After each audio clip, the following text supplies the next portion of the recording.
ഇബ്നു മസ്ഊദ് റളിയല്ലാഹു അൻഹു രാത്രി പള്ളിയിൽ നിന്ന് നമസ്കരിച്ചുകൊണ്ടിരിക്കുക. അപ്പോഴാണ് റസൂൽ സല്ലല്ലാഹു അലൈഹി വസല്ലമയും അബൂബക്കറും ഉമറും റളിയല്ലാഹു അൻഹുമ കടന്നു വരുന്നത്. അദ്ദേഹം സൂറത്തുൻ നിസാ ആണ് ഓതുന്നത്.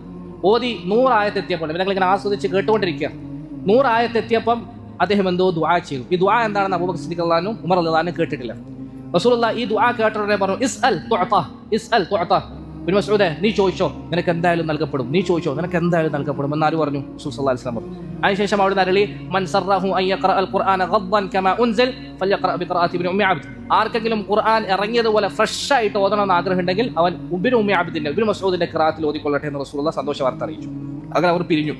പിറ്റേന്ന് രാവിലെ ആയപ്പം, രാവിലെ തന്നെ അവ്വൽ സുബഹിക്ക് ഉമർ റളിയല്ലാഹു അൻഹു ഇറങ്ങി നേരെ അങ്ങോട്ടേക്ക് നടക്കുക, ഇബ്നു മസ്ഊദിന്റെ വീട്ടിലേക്ക് നടക്കുക. കാരണം 2 കാര്യങ്ങളുണ്ട്. ഒന്ന്, അദ്ദേഹം എന്താ ദുആ ചെയ്തതെന്ന് അറിയണം. കാരണം സ്വീകരിക്കപ്പെട്ട ദുആ ആരാ പറഞ്ഞു? റസൂലുള്ളാഹി സ്വല്ലല്ലാഹു അലൈഹി വസല്ലം പറഞ്ഞിട്ടുണ്ട് ദുആ സ്വീകരിക്കപ്പെട്ടു.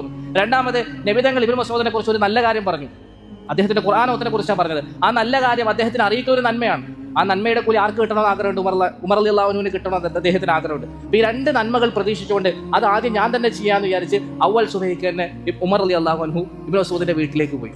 അവിടെ എത്തിയപ്പം അവിടുത്തെ വീടിന്റെ പരിസരത്തുണ്ടായ ആളുകൾ അദ്ദേഹത്തെ നോക്കിയിട്ട് ഒരു ചിരി വാസാക്കി. എന്തെങ്കിലും ചോദിച്ചു, എന്ത് പറ്റി, എന്തിനാ നിങ്ങൾ ചിരിക്കുന്നത്? ഓ, നിങ്ങൾ മറ്റേ സന്തോഷ വാർത്ത അറിയിക്കാൻ വേണ്ടി വന്നതായിരിക്കുമല്ലേ? ഇബ്നു മസ്ഊദിന്, അതെ, ഞാൻ സന്തോഷ വാർത്ത അറിയിക്കാൻ വേണ്ടി വന്നത്. നിങ്ങൾക്ക് എങ്ങനെ മനസ്സിലായി? ഫഖീല ലഹു, അദ്ദേഹത്തോട് പറയപ്പെട്ടു, ഇന്ന അബൂബക്കർ ഖദ് സബഖക, ഉമറേ, ഇവിടെയും നീ തോറ്റു, നിന്നെക്കാൾ അബൂബക്കർ ഫസ്റ്റ് അടിച്ചു. അദ്ദേഹം ഓൾറെഡി വന്ന് കാര്യങ്ങളൊക്കെ അവതരിപ്പിച്ച് അറിയേണ്ട കാര്യങ്ങളൊക്കെ അറിഞ്ഞ് അദ്ദേഹം ഇപ്പൊ തിരിച്ചു പോയിട്ടേ ഉള്ളൂ. അദ്ദേഹം വളരെ വിഷമത്തോടുകൂടി നിരാശയോടുകൂടി പറഞ്ഞു, യർഹമുല്ലാഹു അബൂബക്കർ, അബൂബക്കറിന് അല്ലാഹു റഹ്മത്ത് ചെയ്യട്ടെ.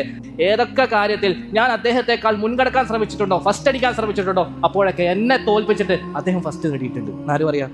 ഉമർ ഇബ്നുൽ ഖത്താബ് റളിയല്ലാഹു അൻഹു. ഈ ഒരു ഗുണം ഇൻഷാ അല്ലാഹ് നമുക്കും ഉണ്ടാവണം. അബൂബക്കർ സിദ്ദീഖ് റളിയല്ലാഹു അൻഹു ഇബ്നു മസ്ഊദ് റളിയല്ലാഹു അൻഹു എന്താ ദുആ ചെയ്തതെന്ന് ആദ്യം ചോദിച്ചറിഞ്ഞിരുന്നു. ആ ദുആയും ചരിത്രത്തിൽ വരുന്നുണ്ട്. ഇബ്നു മസ്ഊദ് റളിയല്ലാഹു അൻഹു അബൂബക്കർ റളിയല്ലാഹു പറഞ്ഞു, ഞാൻ ദുആ ചെയ്തത് 3 കാര്യങ്ങളായിരുന്നു. അത് 3 കിട്ടിയെന്ന് ഉറപ്പാ. എന്തായിരുന്നു 3 കാര്യങ്ങൾ? ഒന്നാമത്തേത്, അല്ലാഹുമ്മ ഇന്നി അസ്അലുക ഈമാനൻ ലാ യർതദ്. അല്ലാഹുവേ, ഞാൻ നിന്നോട് ചോദിക്കുന്നു. എന്താ ചോദിക്കുന്നത്? 3 കാര്യങ്ങളാണ് ചോദിച്ചു. ഒന്ന്, ഈമാനൻ ലാ യർതദ്, ഒരിക്കലും അടിപതറാത്ത, പിന്നോട്ട് പോകാത്ത, അടിയുറച്ച ഈമാനിനെ ഞാൻ ചോദിക്കുന്നു. ഒന്നാമത്തെ കാര്യം. രണ്ടാമത്തേത്, വനഈമൻ ലാ യൻഫദ്, ഒരിക്കലും മുറിഞ്ഞു പോകാത്ത, നിലക്കാത്ത, നിരന്തരമായി കണ്ടിന്യൂ ആയി പോകുന്ന നഈമിനെ, സുഖത്തെ, അനുഗ്രഹങ്ങളെ, രസത്തെ ഞാൻ ചോദിക്കുന്നു. അതേത് രസ? സ്വർഗത്തിൽ. മൂന്നാമത്തൊരു കാര്യം അത് അദ്ദേഹം ചോദിച്ചു, അദ്ദേഹത്തിന് കിട്ടി എന്ന് കേൾക്കുമ്പോൾ ഭയങ്കര അസൂയ തോന്നുക. അള്ളാഹു നമുക്കൊക്കെ അത് നൽകി അനുഗ്രഹിക്കുമാറാകട്ടെ. മൂന്നാമതായി അദ്ദേഹം ചോദിച്ചത്, വമുറാഫഖത മുഹമ്മദിൻ സല്ലല്ലാഹു അലൈഹി വസല്ലമ ഫീ അഅലാ ജന്നത്തിൽ ഖുൽദ്, ശാശ്വതമായ സ്വർഗത്തിന്റെ ഏറ്റവും ഉന്നത ദർജയിൽ നിന്റെ ഹബീബ് സല്ലല്ലാഹു അലൈഹി വസല്ലമയായിട്ട് എനിക്കും കൂടെ ഇരിക്കാനുള്ള തൗഫീഖ് നൽകണേ അല്ലാഹ് എന്ന് അദ്ദേഹം ചോദിച്ചു. ഇബ്നു മസ്ഊദ് റളിയല്ലാഹു അൻഹു ഭാഗ്യമല്ലേ, അദ്ദേഹത്തിന് അത് കിട്ടി. ഇൻഷാ അല്ലാഹ് നമുക്കും കിട്ടണം.